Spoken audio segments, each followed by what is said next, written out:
Good morning, members, and welcome to the Communities Committee meeting on Tuesday, 6th of December 2022 at 10:30,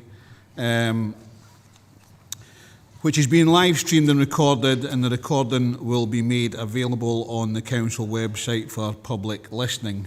By way of support to the British Sign Language interpreters, can you ensure when you're speaking you speak clearly into the microphone and loud enough so that they can actually hear it? Remote participants, please follow the good practice guidance, which includes muting microphones and switching off your video when you are not addressing the meeting. Writing speak in the Teams chat function when you want to contribute. If you're in the hall, you can do this on your iPhone or your iPad. Please don't repeat contributions already made by other members. No materials should be posted in the chat function if it is intended as part of the discussion. The usual standing orders apply, including that any votes will be undertaken by roll call. If any member has to leave the meeting, please either write leave in the Teams function for that period or leave and then rejoin so we can keep track on whether the meeting is quorate. All members should speak clearly and directly into the microphone when making contributions, and when referring to reports, please provide reference to the relevant page and paragraph to allow everyone to follow, and please focus contributions on areas where clarification is required or to propose an alternative to a recommendation. I think first of all, before we get into the agenda direct, I'm sure everybody will send their condolences to Councillor Sean Marshall, whose mother sadly passed away a couple of weeks ago, and it was the funeral yesterday. And I would remind members that this is a strategic committee. Any ward issues should be dealt with ward officers in the initial place. Okay, so item 1 then is the Sediment Apologies and Chair's approval of members' remote participation. Claire, can you provide the sediment indicating who's participating remotely, and any apologies, please? Thank you, Chair. We've got apologies from Councillor Hill this morning. Councillors Ingalls and Marshall not present. There's a number of councillors on Teams, being Councillors Blake, Dookie Campbell, Dashford, Dempster, Dennerley, Ferguson, Jordan, Little, McGregor, Mail and McCammon. Thanks very much. I confirm my agreement to participation of members named as participating remotely. I would also confirm, members, that item 18 has been withdrawn from the agenda and will come forward to the February committee. Item 2 is the declarations of interest. Do any members have any declarations of interest?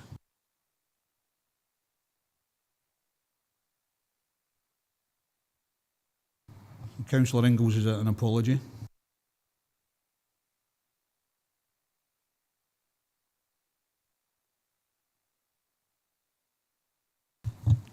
So I can't see any declarations of interest. Thanks very much.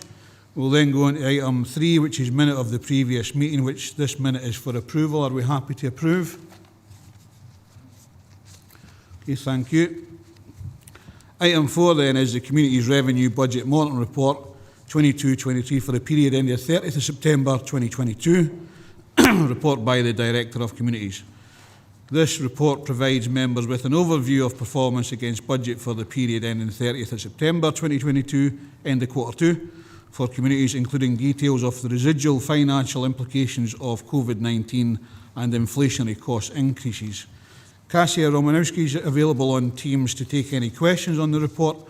Unless, Kasia, you want to add anything to it? No, I'm fine, Chair. Morning.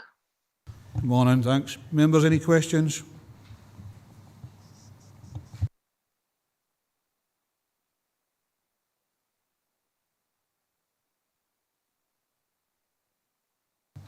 Ian Blake.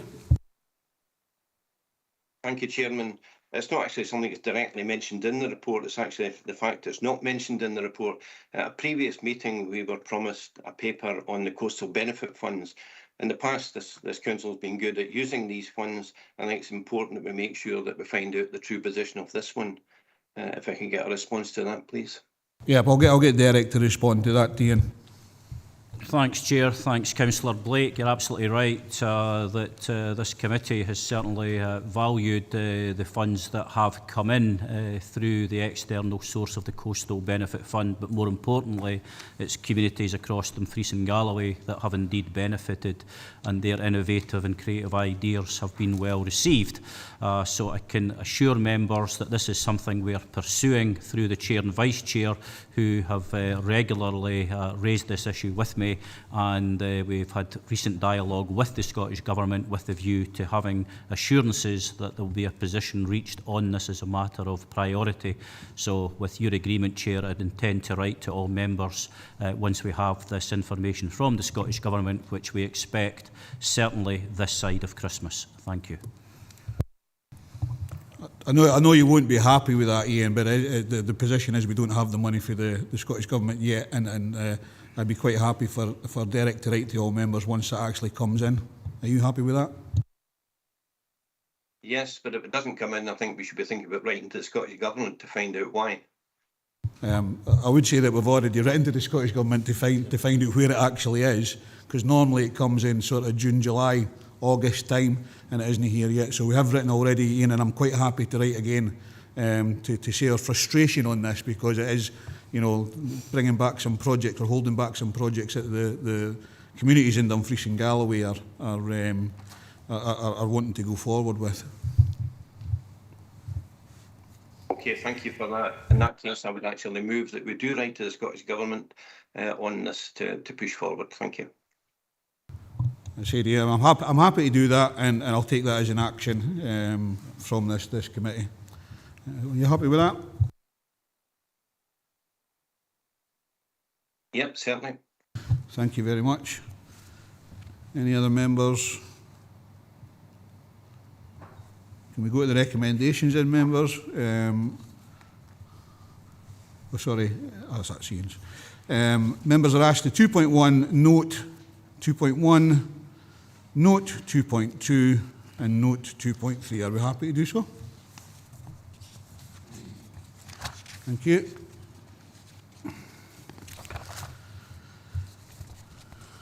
Item 5 then is the Civic Government Scotland Act 1982 Act Section 17, 18 and 80, Tax and Licensing Review of Taxi Fares and other relevant charges. Report by the Head of Governance and Assurance.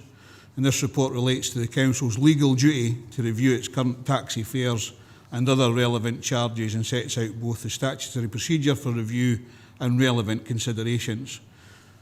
Vlad Valiente is available to take any questions on the report, with Caroline Triana also in attendance to answer any specific questions. Unless you want anything to add to the report, Vlad? Yes, thanks, Chair, through you. Just to consider, obviously, the report as it stands, but particularly bear in mind the consultation responses that are summarised within the report itself, particularly in regards to 3.8 onwards. And in essence, what we would be suggesting as officers is a slight increase on what we've currently got in the appendix to the report, which is under mileage. For journeys up to 1.5 miles, the maximum charge is currently £4.50. We would be suggesting to increase that to £5.50, particularly bearing in mind that that's a maximum charge rather than a must charge. But it would hopefully address some of the consultation responses that you see in front of you. I think that's a summary from myself, Chair. Okay, thank you very much. Members, any questions or comments?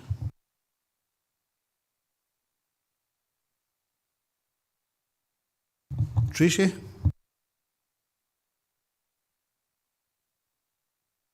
Thank you, Chair. Morning, members, and morning, Caroline and Vlad. Morning. My question is, I see we have the Council has an online campaign at the moment about agreeing a fare before the journey. I wonder if there's a little bit more information on the rationale behind this advice. If I could answer that, Councillor. In relation to agreeing a fare before a journey, that would mainly apply to private hire cars, and this maximum fare structure applies to taxis only. So this is taxis which can actually be hailed in the street. This report does not, it's not relevant to private hire cars where you can actually just agree whatever charge you want with that driver. I think, however, we can support the campaign, Tracy, that, you know, if people agree the taxi fare prior to, or the private hire fare prior to anything, that I think we as a committee should support that. And there has been, as you say, social media advertisement to agree the taxi fare before you actually get into the taxi. So I would suggest that we do support that as a communities committee. I think moving with the report, members, unless there's anybody else willing to speak. Tracy, are you happy that we support this as a communities committee, the advertisement of making sure your fares agreed prior to hiring? Oh, absolutely, Chair. Thank you very much. Ian? Yeah, where I agree, where I understand the sentiments and that, I think it's probably not something that this committee could do today because it's not in the papers. No, I think it's more an advertising thing, Ian, rather as an action or outlet. But we do there is already advertising on the social media for the council. When we, you know, I think we would support members of the public agreeing their taxi fare prior to actually, or their private hire fare prior to actually hiring that particular thing. So just coming to the Ian, you want to come back in? No, I forgot to take it down. Kim? Thank you, Chair. It's just a question about the number of vehicles available for those who need accessibility. My husband has vouchers for taxis, but quite often, because we're very local, if he gets to a point that he has worse mobility, it may be the local taxis that take vouchers won't be able to help. Okay, thanks for raising that issue, Kim. Vlad? I'll bring in Caroline in a second through you, Chair, if that's okay. Important to know that we are carrying out an exercise in that regard, and we'll do a full-out survey and assessment of the position within Dumfries and Galloway overall. So those kind of taxi requirement needs, which includes accessibility questions, will be addressed through that exercise that's already part and parcel of our kind of business planning for this year. But I'll bring in Caroline maybe to give it a bit more context, if that's okay, Chair. Yes, please, Caroline. Yeah, thank you, Vlad. Thank you. Yeah, I mean, in terms of wheelchair accessible vehicles throughout Dumfries and Galloway, our current numbers that we're obliged to publish on the website in terms of the law, it is we do accept that they are extremely, it's a very, very low number.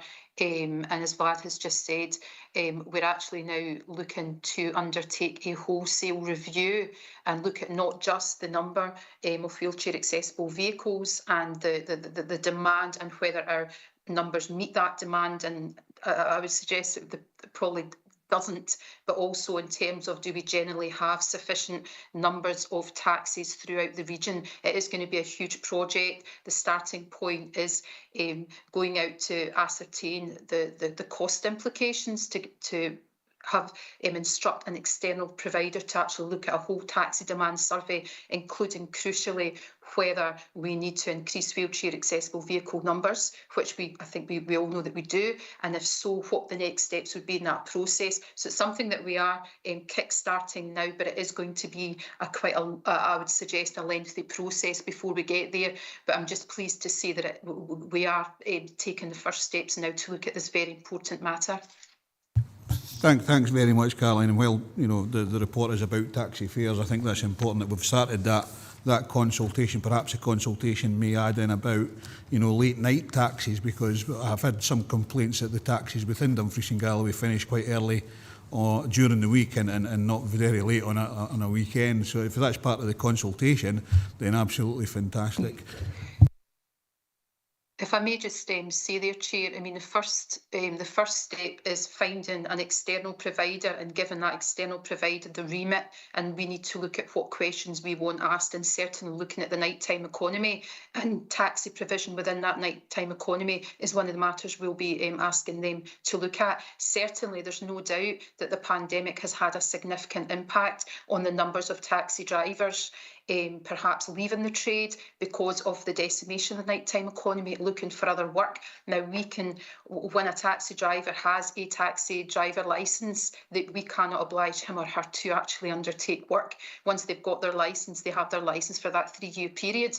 So the issue in relation to that nighttime economy it's quite considerable due to the decimation of that nighttime economy in relation to the COVID pandemic. So there's a lot of kind of like nuances to look at here as part of that instruction to an external provider. So we will be looking at that as well, the nighttime decimation and the low numbers of taxis that are available for members of the public. Thanks, Caroline. Doogie?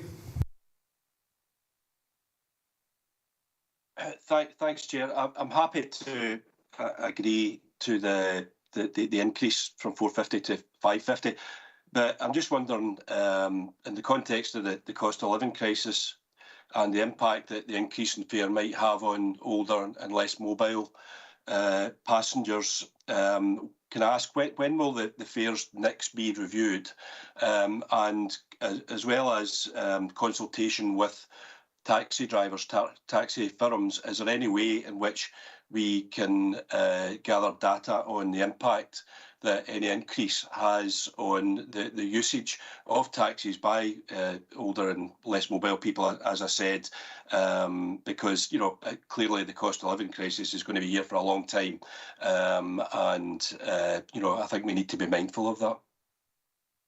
Yeah, thanks. Caroline, you want to come on that? Yeah, sure. So we're legally obliged to undertake this review at least every 18 months. We haven't met that 18-month period currently, but that was due to the pandemic. So our last review undertook in 2018. In terms of your question about gathering data, my thoughts are that the best benchmark for that would be when we next go to review, because we would undertake a consultation with the trade. And we would find out from the trade at that consultation point the feedback as to whether this increase, if this proposed increase of £1, how it's worked or not. Unfortunately, I can't answer definitively the point that you're raising about perhaps those the older individuals. But what I would reiterate is that if you agree an increase in the fare for a 20% increase, £1, £4.50 to £5.50, as Vlad said, it is a maximum. That operators and taxi drivers don't need to utilise that maximum. They could still, if they want, keep that £4.50 for that first mile and a half. So I would assume that if there's less demand or people are struggling with that higher proposed fare, then they may not use the taxis as much. And if they don't use the taxis as much, then drivers might decide to kind of review and may want to utilise the £4.50 currently for the first mile and a half. So it is a maximum that they don't need to utilise if they don't want to. Does that answer your question, Councillor? Yeah, it does, Caroline. I'm just mindful, and I think we should all be mindful of the impact of the cost of living crisis, and that any decision that we make moving forward is considered in the context of the cost of living crisis.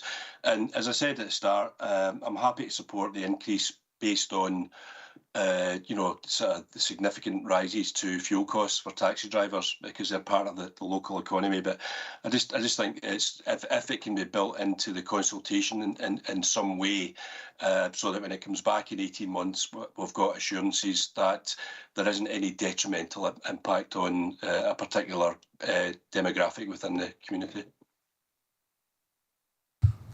Okay, I think that would be part of the consultation anyway, and we'll action that to be part of the consultation.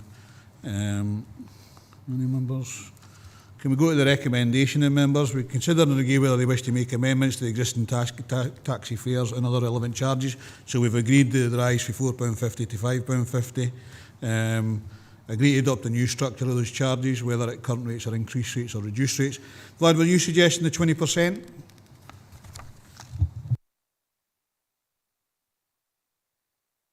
I think I'll be corrected if I'm wrong, Chair, but I think the only suggestion from ourselves will be that £1 on top of that £4.50 currently, and that would address the responses that we've had and our thoughts as officers. Okay, thanks. So it's just that initial one from £4.50 to £5.50 that members, if you're happy to agree, we'll go with that one. 2.2. 2.3, agree that the new fares and charges will take effect from 1st of March 2023 unless representations are received during the advertising period as detailed in paragraph 3.7. Members, we're happy to go with the recommendations. Thank you very much. We'll then go to item 6, which is the Empty Property Rates Relief Report by Head of Neighbourhood Services. Dumfries and Galloway councils, as are all other local authorities in Scotland, required to develop a policy on the charging and reliefs available to empty properties with the non-domestic rating system. This report provides members with an update on the devolution of empty rates from 1st April 2023. Harry Hay is available on Teams to take any questions on the report, with Paula Doherty also in attendance to assure any specific questions. Harry, unless you've got anything to add to the report? No, thanks, Chair. Okay, thank you, members.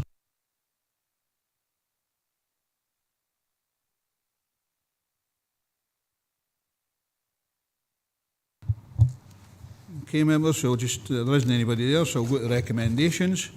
We are asked to 2.1 note the lead for local authorities to have a policy for empty property relief from 1st April 23.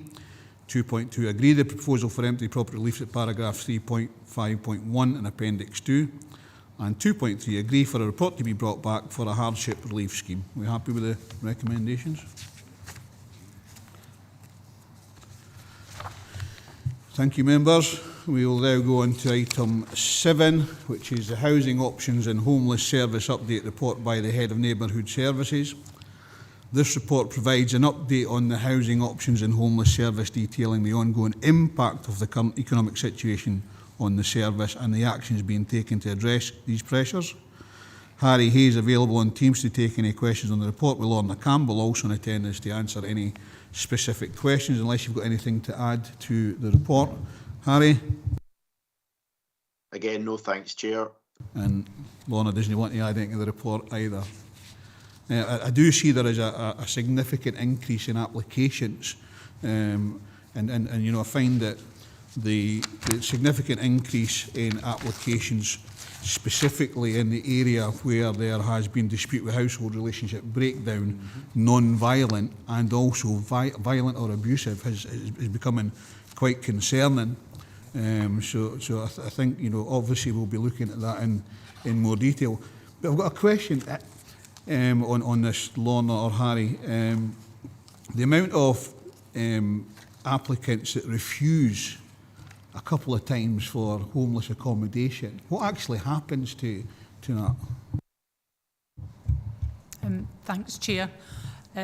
We're not pre-pandemic, where someone refused temporary accommodation, it tended to be one offer and then we wouldn't offer a second. But given that there's a huge demand in temporary accommodation and it's not always in the place that the person needs, because you know our number of lets is significant, we will look to try and accommodate. So we will come back. So if someone wanted a particular town at a particular time but it wasn't available, we would come back to them as soon as that accommodation became available.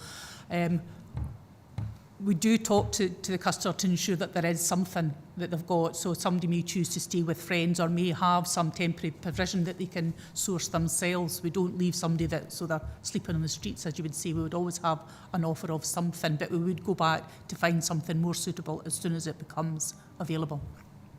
Thanks very much. And can I just pass on my thanks with my Armed Forces Champions hat on for the work that you do for veterans in the area who find themselves homeless or in need of accommodation as well. Members, any questions?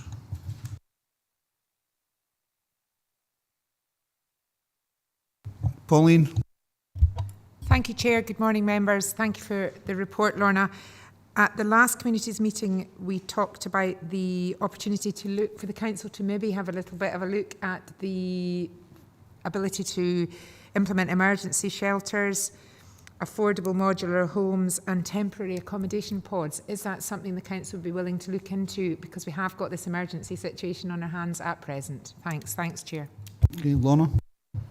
Thanks, Chair. Thanks, Councillor Drysdale. At this point in time, yes, we will look at anything. I think we are looking at other local authorities to see what they have done, how they've used modular accommodation.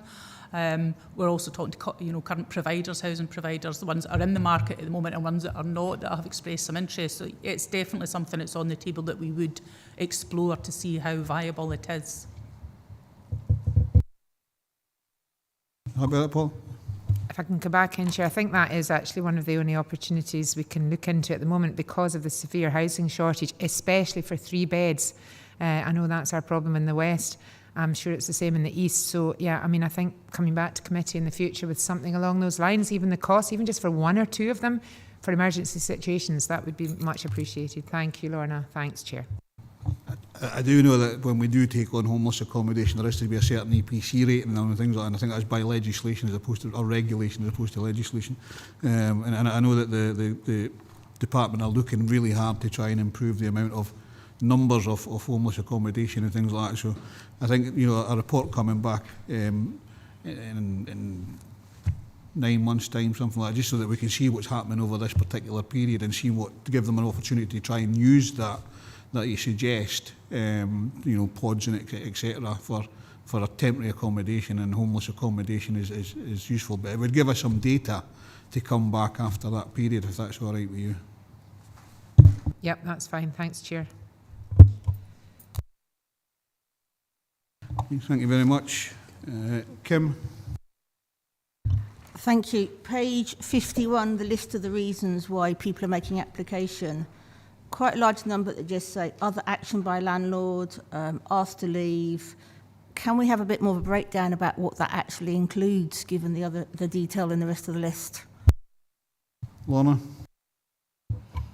Thanks, Chair. The reasons that are detailed there are the statutory ones, so these are the ones that we will have to report to Scottish Government, but certainly we can dig behind them, to see what's included in there.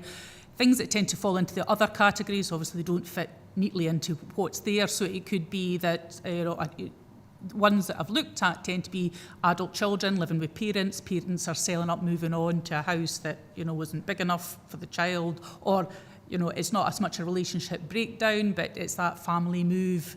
It tends to be, or child financially could no longer be in that household. So it tends to be where there's another adult resident within another family, tends to fall into that other.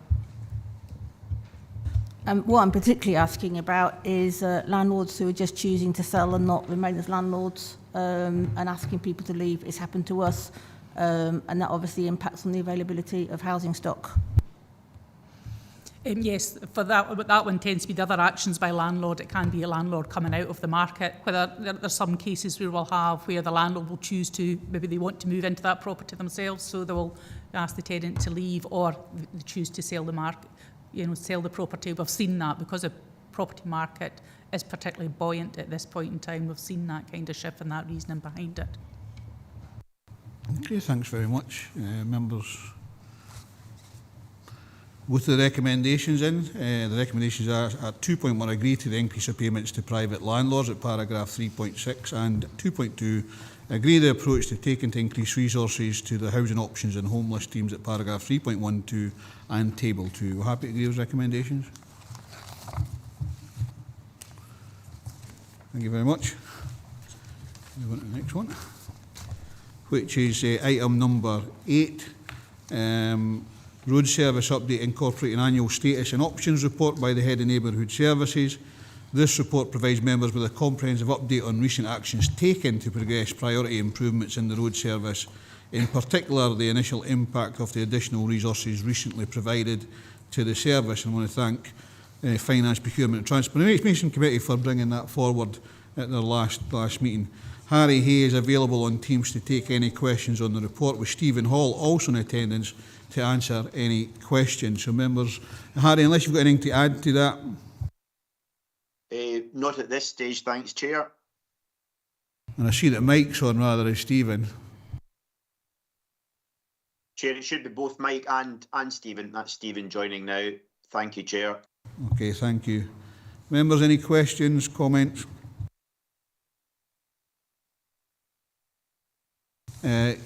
Councillor Howie? Not a question, Chair, just a comment that I have noticed an improvement to the amount of drainage works being done in and around Ward 4.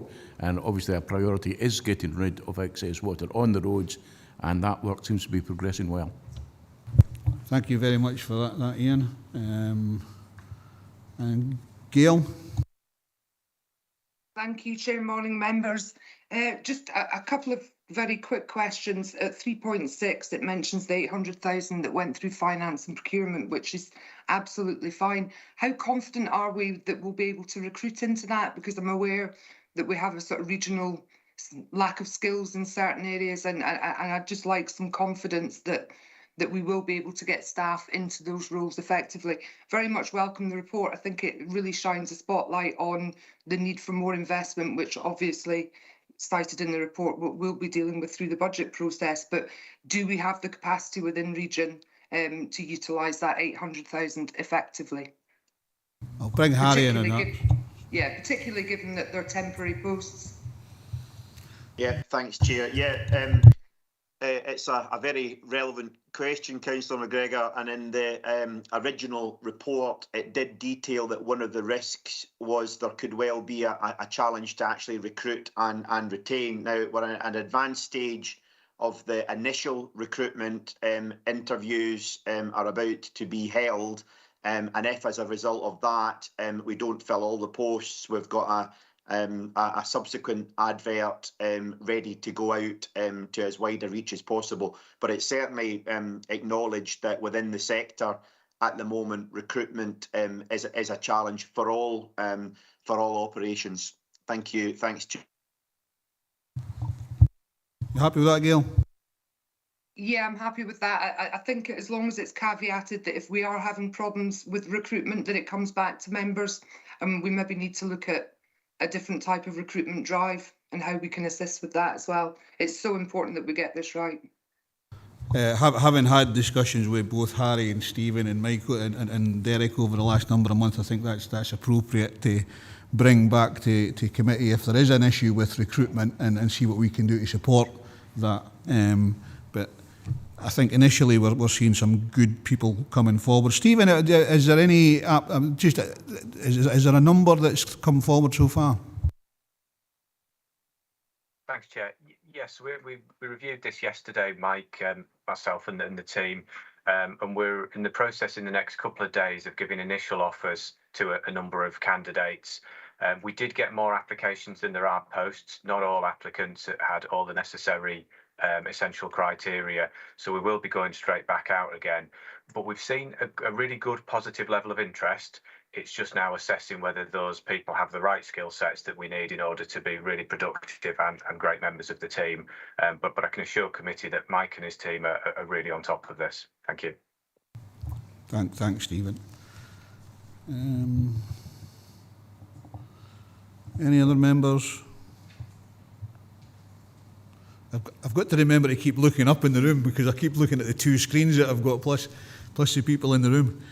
If there are no any members, I'll just go to the recommendations. Then we're asked to note 2.1, 2.2 and 2.3. We do, Joe?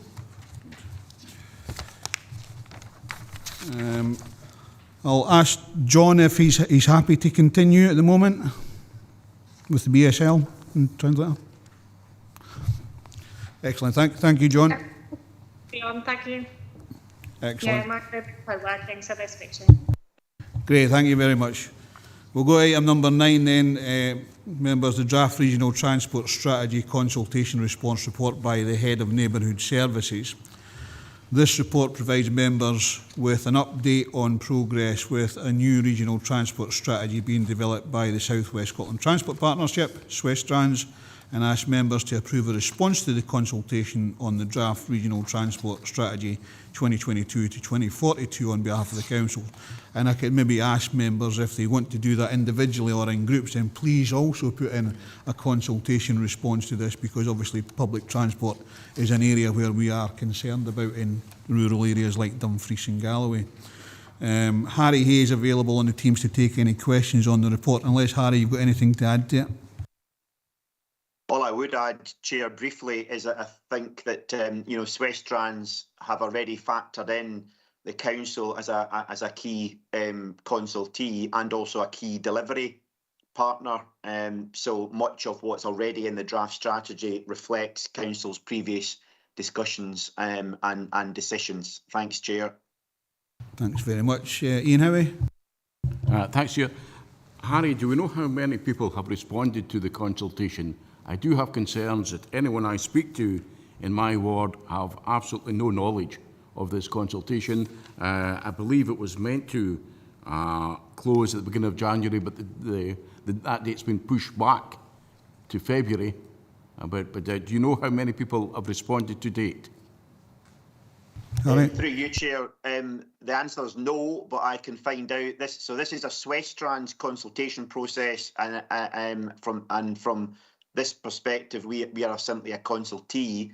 But I can soon find out. I'll contact Swestrans and confirm that position as soon after committee as possible, if that would be helpful, Chair. It would, Harry. As I said, the concern is that recommendations from this consultation will come forward, and if just a fraction of the community have responded, a true representation might not be achieved. I think we need to go and do what we can to get as many people as possible to engage in this process. Yes, thanks, Ian. Again, this is about the response from Dumfries and Galloway Council. I would ask as many people as possible, if they can find it online, to respond to the consultation as possible. But perhaps there's a way of advertising it, Harry, on the Council's website, that we can maybe get some responses from the public as well, Harry. Thanks, Chair. Yeah, if the committee wish me to highlight the priority that Swestrans need to place on pushing this and raising the profile of it as much as possible, I'll be very happy to do that following today's meeting. Thank you. Okay, so I'm getting a nod for Ian there, which is great, so we can move that way. Vice Chair? Yeah, with my Swestrans chair's hat on, the Swestrans board have advertised it through their own media outlets. It's something that, you know, Douglas will probably pick up on anyway. I could pick it up with Douglas as well. The responses that we've been getting so far, we're not quite sure, but again, we can pick this up. But yeah, I think if we can try and advertise it as widely as possible, even through the council's website, that would be much appreciated, I would suggest. Thanks, Chair. Okay, and I think we'll take an action to do that, Harry, if you can do that after the decision of the recommendations for members. Yeah, of course, Chair. Thank you. I can't see anybody else coming in. Thanks, David and Andy, for your notes and message. Can we go to the recommendations in, members? We're asked to note 2.1, the progress with new regional transport strategy, Appendix 1, and 2.2, consider and approve the consultation response to the draft regional transport strategy 2022 to 2042. We've done that. Yep. Thank you very much. We'll now go on to item 10, which is the Capital Investment Strategy Transport Asset Class Programme, Q2 2022-23, monitoring report by the Head of Neighbourhood Services. The purpose of this report is to provide members with a monitoring update for Q2 22-23.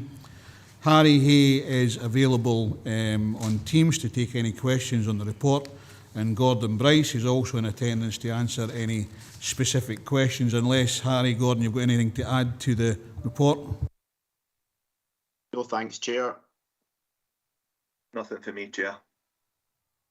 Thank you. Members?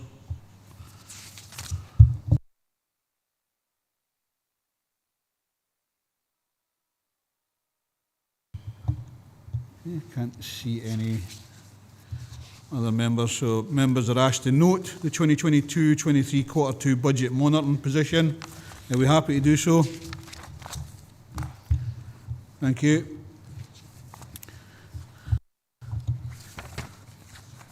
We'll then go on to item 11 then, and item 11 is the Public Realm Capital Programme 22-23 Finance and Progress Monitoring Report by the Head of Neighbourhood Service.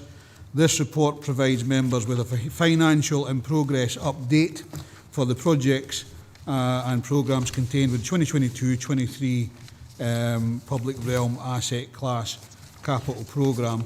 I have to say there's been a lot of discussion on this, again with officers and the Vice Chair and myself, to try and move some of the things forward that obviously all members have raised with us during this particular last number of months, and I think we have here an opportunity to try and move some of the things that we've been getting funding for over the last 2 or 3 months to move forward as quickly as possible, including getting the new people in the roads department.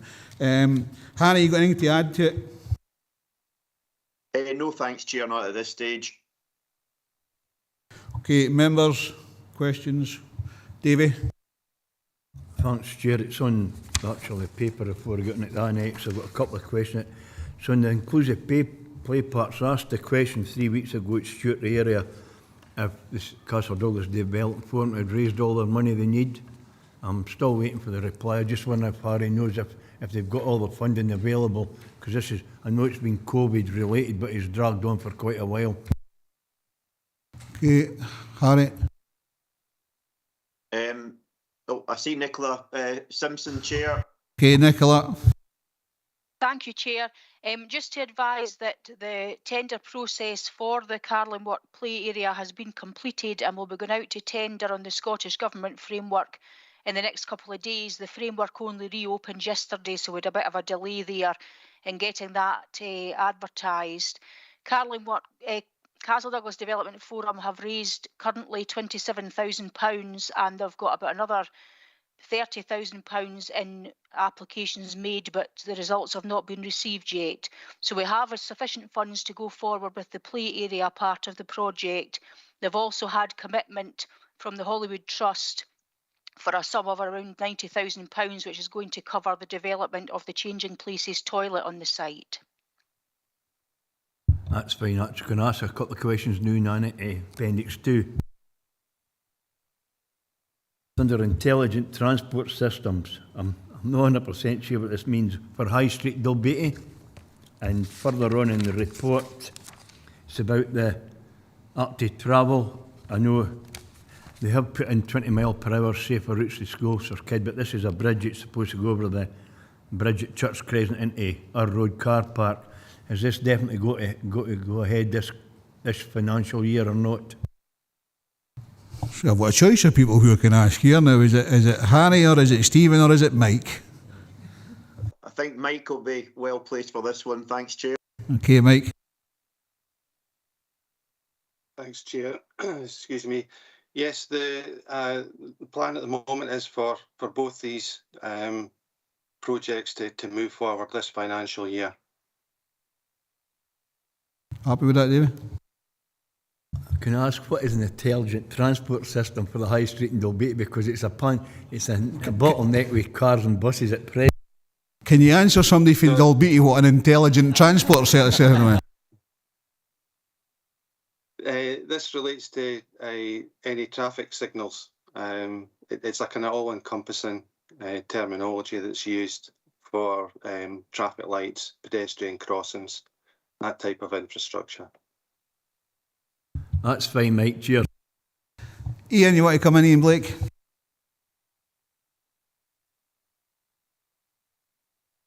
Yes, Chairman, thank you. I've no difficulty with the report in general terms. However, I do have an issue and concerns over the White Sands issue, as you may guess that would be coming. This is not the time for this. We've just come out of a COVID pandemic. We're now into a food and fuel poverty situation where costs are escalating weekly, and yet we're shown to be drawn down £200,000 over 2 years to look at getting legal advisors and other advisors to this situation. I really think this is not the time to go forward with it. I understand that there is planning constraints in March next year, that the current planning expires, but there's no need to progress with this at this particular time on a scheme that's not due to be finished till probably 2028. I think we should stand back from this just now and give ourselves some time to get out of the situation that we have and get the public behind us, and then we could look at ways of going forward with something. Thank you. Thanks very much for your opinion on that one, Ian. And I think obviously what we need to do is be prepared for capital spending in the future. This is going to allow us to actually do this. We have a cost of living crisis, as you quite rightly say, and I think the administration, along with support on the budget setting process, is looking at the cost of living crisis on this particular thing.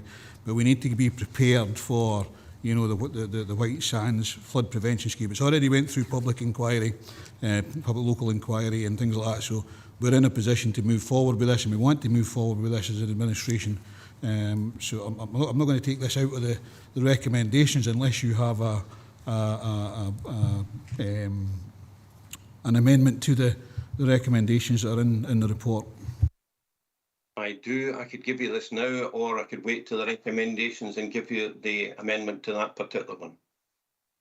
Okay, fine. We'll do some more. If there are any other questions, then we'll go through the recommendations one by one, if that's all right with you, Ian.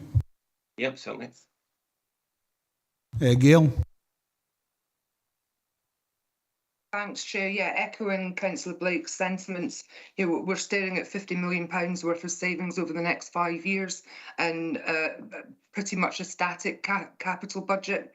And I think 200,000 without a huge amount of detail within this report would be quite negligent. I do wonder if somebody could give us a bit more detail around the land acquisition on page 93, Appendix 4, which is looking as if it will happen next year. What exactly is the land acquisition, and what's the cost of that? And where does that sit within the 200,000? But I certainly echo Councillor Blake's sentiment. Okay, thanks for that, Gail. Harry, do you want to come in on that particular question? Yeah, thanks, Chair. Yeah, any land purchase that's deemed essential for the project is distinct and separate to the 200k that's mentioned in the report. And as things stand, in conjunction with colleagues in legal services, we are in negotiation with the vendor, and obviously will report to members as soon as any outcome of that is known. Thanks, Chair. Gail, do you want to come back on that? So we're potentially going to acquire land that we don't know whether we'll get the funding to fully fund a project that we don't know what the project looks like. It seems a bit messy to me. I think 200,000 at this point is something we should maybe think about in the future, but for me, not today. Harry, do you want to come back on that particular point on? Yeah, just to say, Chair, that in terms of the negotiation with the vendor, we of course are very mindful of the delegations that officers have got, and we're ensuring that in conjunction with legal services, we're very much reflecting that, and at the point we would have more details to bring to committee, we would of course do that. Okay, thanks, Harry. Pauline wants to come in. Pauline. Thanks very much, Chair. Thanks, Harry, for the report. I would just like to ask on page 79, please, the speed limits and traffic calming. Across the region, we've got a higher degree influx of heavy goods vehicles, agricultural equipment and feed vehicles going across the region. So we're just wondering if you could give us an update as to the rollout of the 20-mile-an-hour limits across the primary school region areas, because I think we're getting a bit of outcry as to how this is going to be rolled out in the future, or if there's a link you can send me, perhaps it's attached to this report. I know there's been some feedback from one of the local villages in the west, so I think just a little bit more data or information on that would be very much appreciated. Thanks, Harry. Thank you, Chair. Harry. Thanks, Chair. Yeah, quite happy to ensure that is circulated, and it may well be that Mike has got some specific details that we can share today, but equally I'm happy to supplement that with more information for members. You happy with that, Pauline? Yep, happy to hear anything else that can be said about that today, Chair. Okay, thanks very much. Okay, members, so we'll go through the recommendations one by one then. Are we happy to note 2.1, the financial position of the public realm asset class capital programme, 22-23? Noted. Note 2.2, the progress of the public realm asset class capital programme 22-23. Noted. We're happy to note the changes at 2.3 in the following approved programmes for 22-23. The planned structural overlay, carriageway drainage and forestry, paragraph 4.7, 4.5 to 4.7. 2.4, agree the changes to the schemes in the public realm asset class capital programme 22-23 with all the bullet points in there and the relevant paragraphs. Okay. I would move that we agree to recommend to FPT and that particular in 2.5, but I know there's going to be an amendment coming in to recommend Finance Procurement Transformation Committee to bring forward 200k of funding at the current and next financial year for the White Sands Flood Protection Scheme to enable the necessary development work, paragraphs 4.1, 3.2 and Appendix 4, and note the latest position within the Newton Stewart Flood Protection Scheme at paragraphs 4.1, 3.1 and Appendix 3. Vice? Yeah, happy to second that, Chair. Ian, do you want to come in on this one? Yes, please. I have an amendment. I would like to, recommendation to 2.5, agree not to recommend to the Finance Procurement and Transformation Committee to bring forward £200,000 of funding into the current and next financial year for the White Sands Flood Protection Scheme.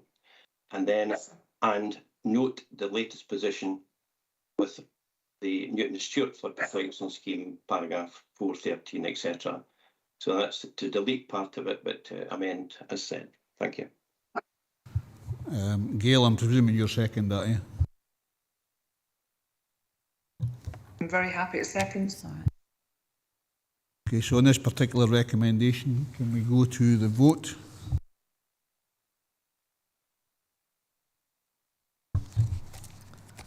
Right, we have a motion proposed by the Chair, seconded by the Vice Chair, to move recommendations 2.5 as it's set out in the papers. Amendment proposed by Councillor Blake, seconded by Councillor McGregor, which is not to recommend to FPT Committee to bring forward 200k of funding into the current next financial year for the White Sands Flood Protection Scheme, and to note the latest position with the Newton Stewart Flood Protection Scheme. So going to the vote then, Chair. Motion. Vice Chair. Motion. Councillor Blake. Amendment. Councillor Dickie Campbell. Motion. Councillor Dashbar. Motion. Councillor Dempster. I didn't attend the start of the meeting. My broadband wasn't operating, so I will abstain. Okay. Councillor Dennerley.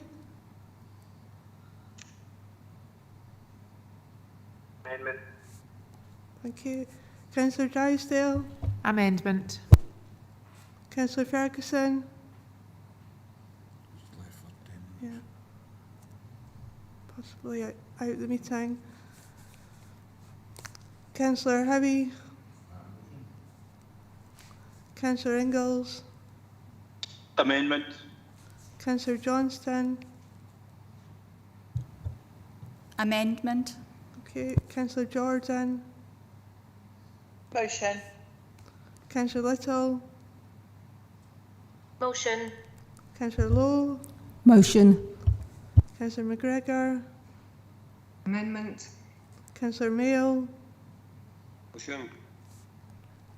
Councillor McCammon. Amendment. And Councillor Stitt. Motion.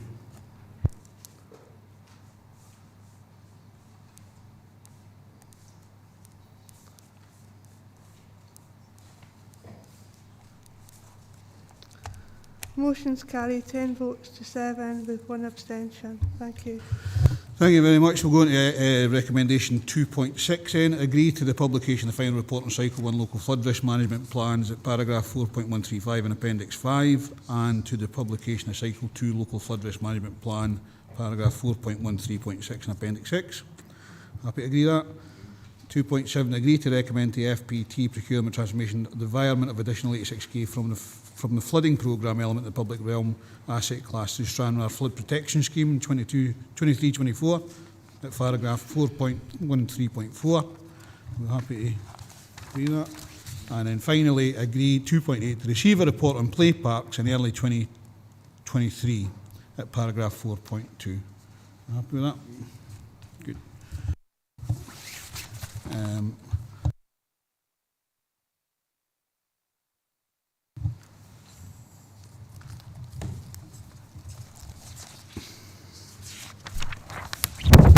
That was a...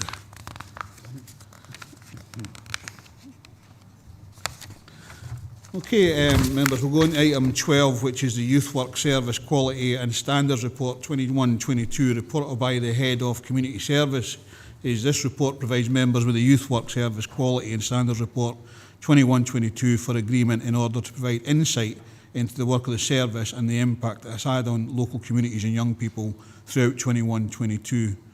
Richard Grieveson is available to answer any questions on the report, with Mark Malloy and Kelly Ross available on Teams to answer any specific questions. Unless you've got anything to add to the report, Richard or Mark? Nothing to add, Chair. Thank you. Mark, anything? No, nothing from myself, Chair. Members?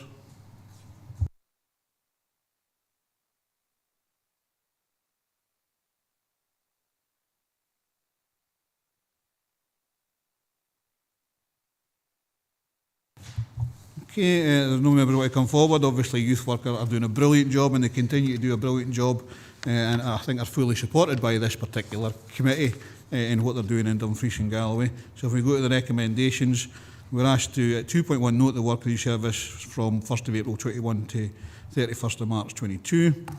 And 2.2, agree the Quality Standards Report 21-22 and to submit this to Education Scotland as at the appendix. Are we happy to do so? Thank you very much.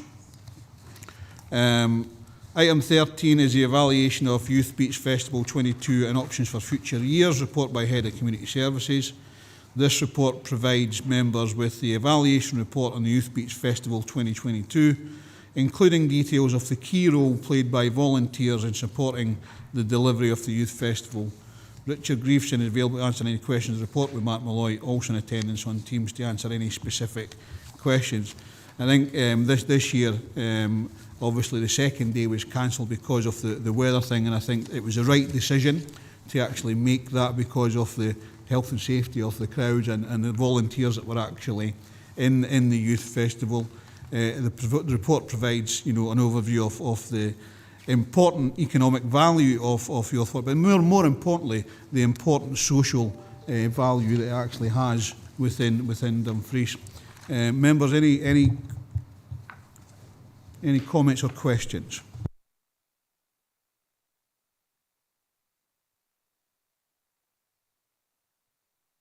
Oh, Pauline.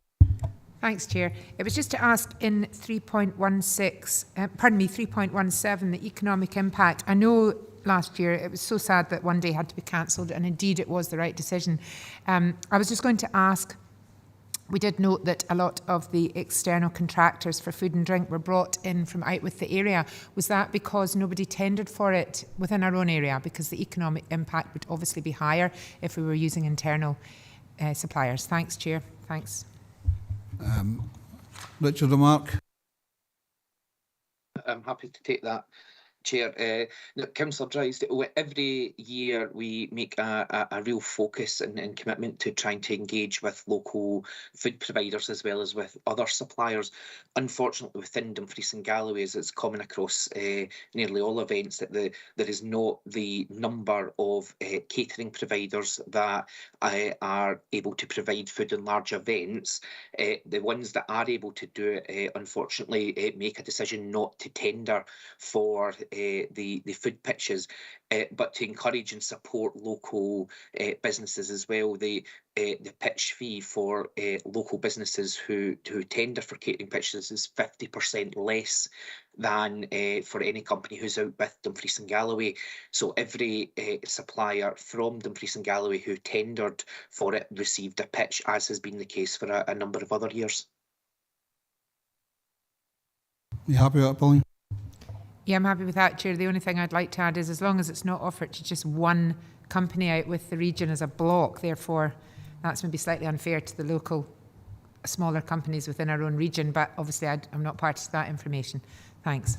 Mark, I'm presuming that when Youth Beats is actually being managed in the project, that opportunities are available for providers, not just one individual company. Yeah, we specifically have a condition within the tender documents that precludes anyone from taking it en masse, because I know some other events do that where it's one provider, but again, to support local businesses, it's offered as a number of individual pitches, so that a small provider who maybe has one food catering van can tender for it. And we did have the companies locally who tendered this year were all small micro companies, and all of them were successful in receiving pitches. So that assurance can be there for Councillor Drysdale that should members decide that the event is to continue, that would definitely be the approach that we'll continue to take. Okay, Davy. Cheers, Chair. Just a bit of food for thought, Mark and Richard. Aye. No, it's just to deal with the tenures at the festivals. I believe this year that the first bus out of Stranraer picked up that many kids. It came along the way, had to get into other towns and that, and couldn't pick up people waiting in the bus because it was overcrowded. It may be better in future, you could maybe work with Stagecoach or another company to maybe alleviate the problem, because I know the driver that day and he was getting earache every stop he pulled in it. So, Mark? Yeah, thanks, Chair. Again, in advance of the event, we had significant engagement with Stagecoach and with colleagues in West Strands as well around how we could increase the capacity for public transport for the event. Members may know as well that to support particularly young people from the West, that on that weekend there was also a later bus provided, which allowed young people to get back to the West and not miss the end of the event, based on feedback from this committee previously. So we'll continue to do that. There's also the additional challenge now that young people can get the free transport on buses as part of their national entitlement card, that there has an increase now in the number of young people using public transport, which is really good from both an environmental perspective and also an access perspective, as we're in a cost of living crisis. But we'll continue to do that engagement, and we also to provide members with information. We also did provide a grant application for organised youth groups, schools, Scouts, Guides, to be able to apply for funding to cover private bus travel, either through community transport providers or through commercial companies locally, and that was taken up by a number of youth groups across the region. Are you happy with that, David? Before I bring you in, Gail, there is a question for Emma in the chat. Please, could we check Councillor Dennerley is able to follow his BSL interpreter? Georgina, her connection has been glitchy a bit. It may be just her end though. So are you all right, John? Are you following your interpreter okay? Okay, so... Yeah, no problem. Following quite smoothly. That's lovely. Thank you. It must be your end, Emma, rather than anything else. Gail? Thanks very much, Chair. Yeah, I commend the report and would just like to praise the team for the tremendous work you do around this, and the volunteer hours are absolutely exceptional. Page 209, it talks about attendees and allocations to the 4 parts of the region. Is that what is allocated to those parts of the region, or is that the number, the percentage that applied for a ticket? It's just to make me understand why we've got a bit less in Wigtonshire and Stewartry compared to the 2 other parts of the region. Is it an allocation, or is it the number of people that applied for tickets? And do you have anybody from Cumbria as well? Because I'm very mindful that we're on the, we're very close to the border. Mark? So the numbers in table in 316 are the actual number applied for, Councillor McGregor. So we don't allocate it at all to make sure that as many young people as possible can access. It's also worth noting that every single person who does apply from Dumfries and Galloway, we are able to contain that number within the allocation. So they are prioritised before young people or families from out with D&G. So it's not technically an allocation, it's the number of people who are requesting tickets? Yeah, that's correct. Yeah. Okay, thank you. Thanks, Gail.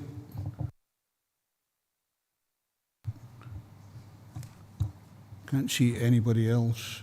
Unless, so we'll go to the recommendation then, members. At 2.1, we're asked to acknowledge the key contribution of volunteers involved in the Youth Beats Festival, as at paragraph 3.11 to 3.15 and the appendix.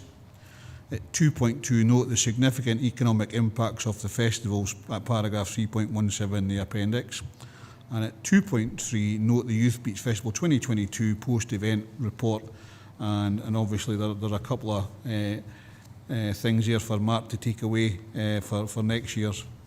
Are we happy with that?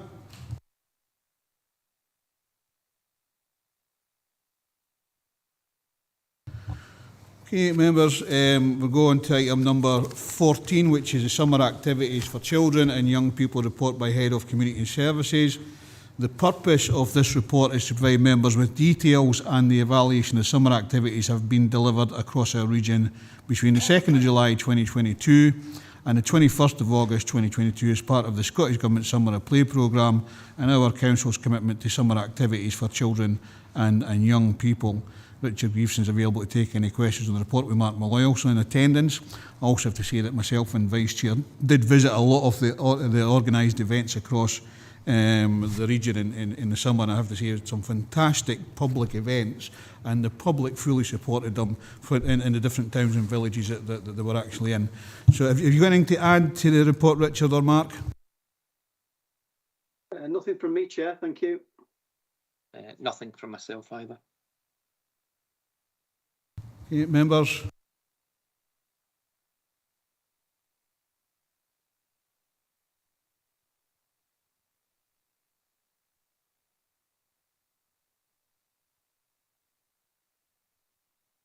Okay, nobody wanted it, so we'll go to the recommendations. Members are asked to agree to submit the evaluation to the Scottish Government.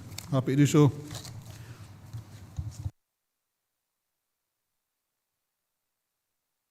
Thank you, members. We'll now go on to item 15, which is Dumfries and Galloway Region-Wide Community Fund Annual Report 21-22, report by the Head of Community Service. The purpose of this report is for members to approve the annual report on the Region-Wide Community Fund, the fund, for 21-22. Richard Greaveson is available to take any questions on the report with James Parker, also in attendance to answer any specific questions. Unless you've got anything to add to the report, Richard or James? Again, nothing from me, Chair. No, nothing from me either. Well, there is from Councillor Davy Stick. Give us a minute. I'm just being a wee bit pernickety today, Richard and James. I take it in page 270, it should be closing applications for 5 p.m. the 22nd of 2021, no 2021. 22 it should be. Hang on a second, let's just check. My page numbers aren't the same as yours. Yes, you're correct. That is a typo. Sorry about that. That's fine, thanks. Thanks for that, for eyeballing that, Dave, and making sure that the officers are aware of the typo.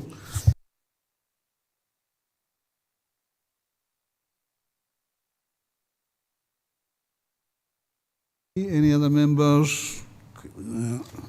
If not, we'll go to the recommendations then. And members are asked to approve the annual report for the Dumfries and Galloway Region-Wide Community Fund with that slight typo supported. Okay. Thank you very much, members.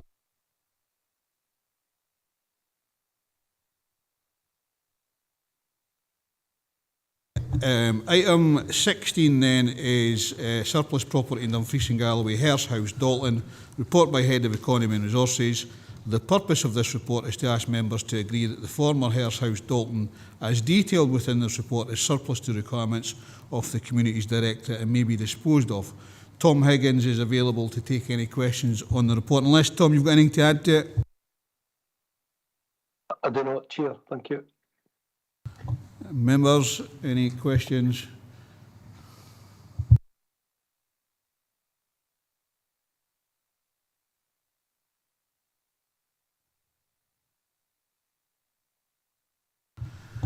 Okay, there are no questions, so we go to the recommendations. Are we happy to agree that the former Hurst House, Dalton, paragraph 3.4 in the appendix is surplus to the requirements of the Communities Directorate and should be disposed of in accordance with Dumfries and Galloway Council disposal and acquisitions policy? Agreed? Thank you very much. Finally, we'll go on to item 17 then, which is Lorburn Hall, Dumfries. The purpose of this report is to update members on the current use of the Lorburn Hall and advise that expressions of interest have been received for the future use of the hall. Tom Higgins and Richard Griefsons are available to take any questions on the report. So, Richard, anything to add, or Tom, anything to add? No, I don't, Chair. Thank you. Nothing from me, Chair. Thank you. Members' questions? Maureen? Thank you, Chair. I would just like to bring page 277, 3.5, where the Electric Theatre Company have subsequently made a request to extend their licence until February 2025. I would just like to say I was in the Lorburn Hall on Sunday morning about 11 a.m. and the place was alive with children. They were having a roller disco. There was nothing but laughter and screams. The place was warm. It was a perfect environment for young people. And not only that, they hold lots of different events over the year. And they're also holding Christmas markets next weekend. They had a Halloween party for children in October, which was attended by well over 200 children plus parents. This event was completely free to children who may otherwise have never been able to attend a party. So I just wanted to bring that to your attention. And also, has this been given, 3.5, has this been given any consideration by the council as to extending their licence? Thank you. Thank you. I'm presuming, Tom, you can come in on that particular point. Thanks, Chair. We're been driven by what's previously been agreed in regards to the licence expiring in March 23. Thanks. So was any consideration given to the extension of the lease? I know this is a Dumfries Common Good asset, and previous to this I would imagine there was a discussion with Dumfries Common Good Committee about the lease as well, because everything that's common good of course has to go through a process. So was there any discussion on extending the lease with the Dumfries Common Good? Or, I mean, I know we've got to the recommendations subject to the agreement of the Dumfries Common Good Fund Subcommittee. The council will market the property for either rent or sale. But was there a discussion with Dumfries Common Good initially on this lease or rent? Thanks, Chair. Has not been. Thank you. Thanks, Chair. Okay, Gail. Sorry, I'm on a bit of a lag with the mute button. Thanks, Chair. Yeah, just following on from Councillor Johnson's comments, 3.6, it says that neither of the organisations could be recognised as a community transfer body. Is that because they're not community groups? I'd just quite like to understand better why they're not recognised as an arm that could take it as a community asset transfer. And again, members would have received a letter yesterday addressed to the Chief Executive and a video link. And certainly if you have a look at the video, the hall is being very well utilised by the Electric Theatre Company at the moment. And I think if we can find a mechanism to work with them, it might be useful for the building as well as the community. And I wonder, should this have gone to the common good before it came here, so we could have got a view from the local members on the common good, or is this the sort of way round that we're doing it? Okay, Richard, you hear? Yeah, thank you, Chair. Through you, thanks, Councillor McGregor. The latter question I'll defer to Tom, if that's okay. But certainly in terms of the community asset transfer, as it states in the paper, that it's in respect of the current respective governance documents. I get my words out, Councillor McGregor. In terms of the organisations that don't align with the CAT requirements at this time, which is obviously as per the recommendations within the report. Okay, Tom, do you want to come in on the question on the common good? Thanks, Chair. I suppose we know that the property itself has been declared surplus by the council, and you know, we're following the request to bring it back to the council. Well, it's fittings as per the report. Indeed,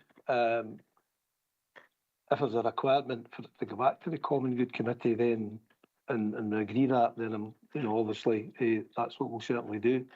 But we're following the guidance that's been written in regards to previous members' arrangements, and that is that the lease at this moment in time finishes at the end of March, and then, as I say, it's surplus to the requirement of the council.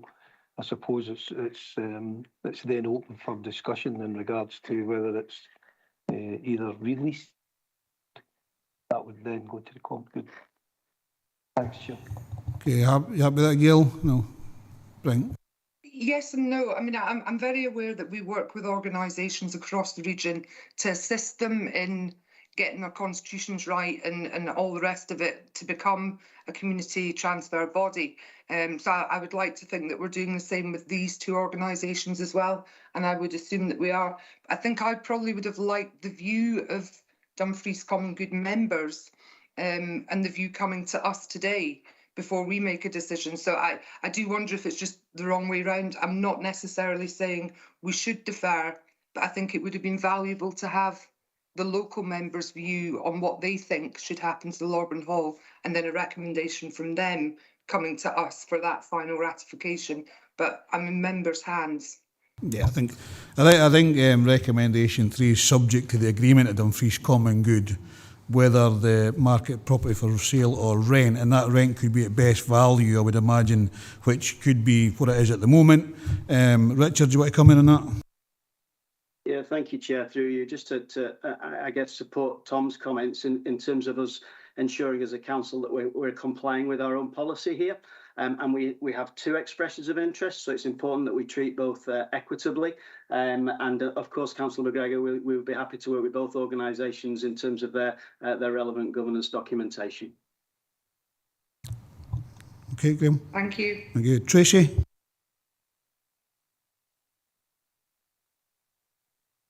Thank you, Chair.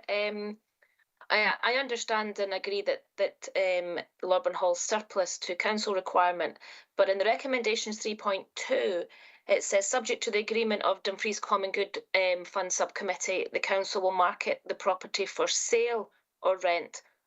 When was there a decision made to sell it?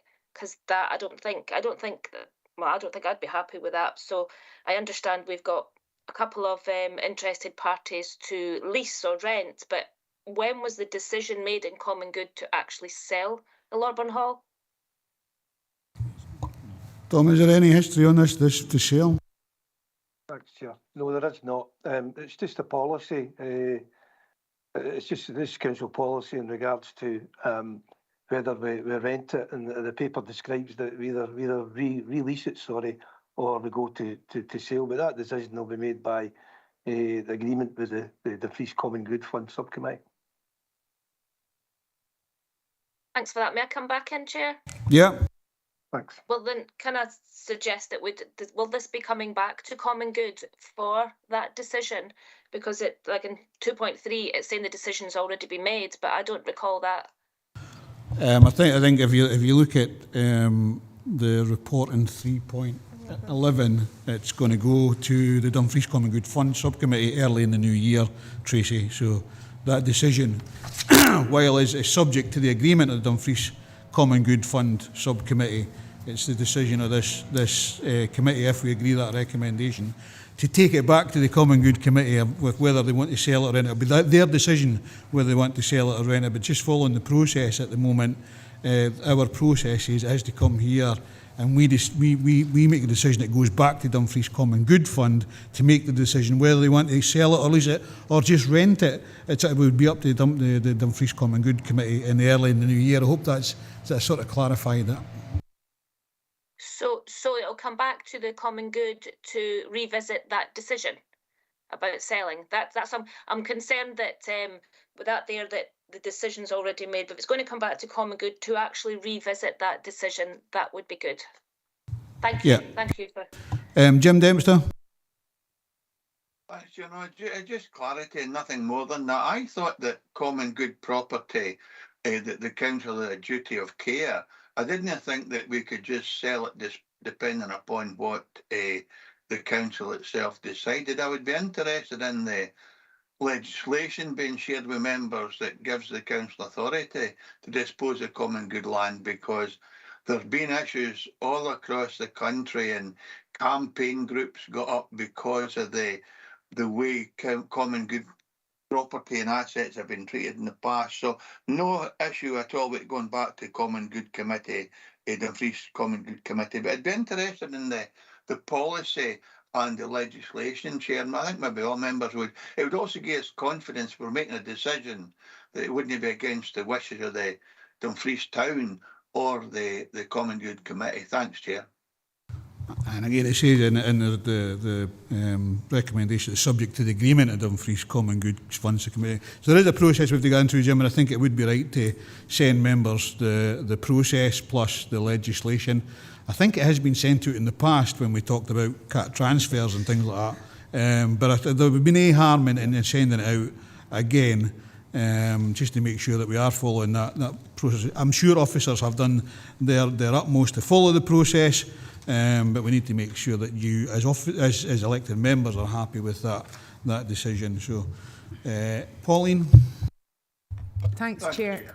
Could I just have clarification in point 2.2 to check that the two groups who are interested are getting assistance from the council as a duty of care, with advice as to how to present a cat correctly and properly to give them the best chance possible, if indeed it got to that stage?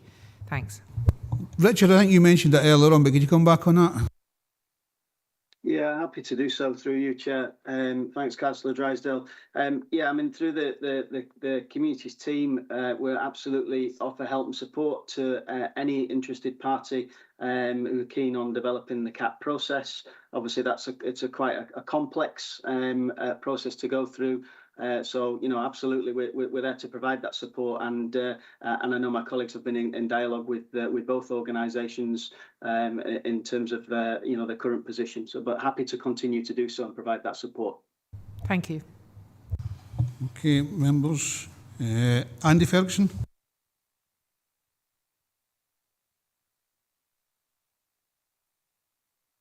Thanks, Archie, for letting me in. Maybe my memory is not correct, but I thought in the 2012 term, this was there were decisions made, and then they were overturned when the DG1 fiasco came about, and it was then used as an extra gym or an extra facility to take the place of DG1 at that time. But I think we need to do a bit of digging here, because I think there already is a decision being taken, and Tracy's right. If that is the case, then we'll need to change the recommendations to overturn the previous decision if we don't want to sell it.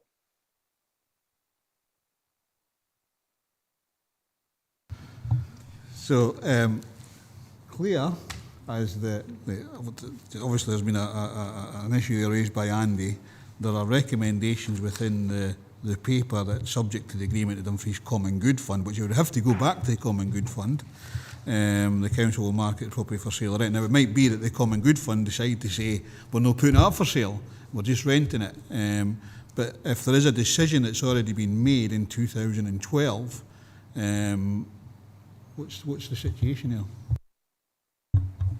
Thank you, Chair. Well, obviously the full details of that aren't in front of us today, but the report does say it at 3.7. It refers to what Councillor Ferguson is talking about, that the Lorburn Hall is surplus to council requirements and being utilised as a decant facility for DG1. So there has been a process whereby the Lorburn Hall has been declared surplus, but clearly there's a passage of time that's gone by there too, and there's obviously a report that's going to go back to DG to the Common Good Fund subcommittee early in the new year with some more details and perhaps address some of these questions that members are raising. And Councillor Dempster raised legislation and process for Common Good Some of that's addressed at 3.12 and 3.13 of the report, but I'd imagine that the report that goes back to Dumfries Common Good should address a lot of these matters. I think as a common good asset, the decision, if I remember right, Andy, for it to be used for DG1 was because of the work that was being progressed in DG1 to make sure that there was a gymnasium available for that particular thing. Are you happy that the subject of this matter goes back to Common Good Committee with all of the information provided, including the DG1 decisions? I think that would be useful for members on the Dumfries Common Good Committee to actually see. Are you happy for that to happen, Andy? Yeah, I think it's me. I mean, actually, yes. I'm not against changing the decision. I just think in terms of governance, we need to look at it.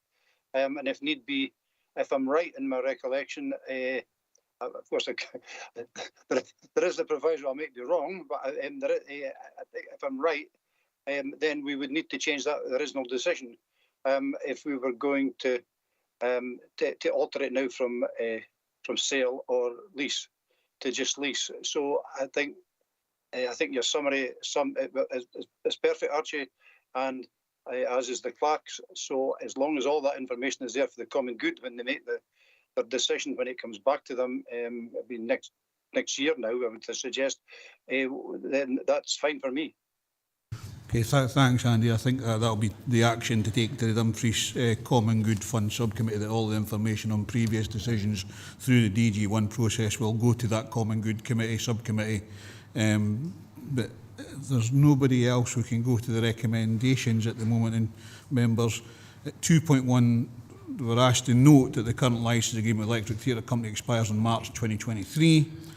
We're asked to note at 2.2 neither of the two interest parties currently meet the requirements of a transfer body for a community asset transfer at paragraph 3.6.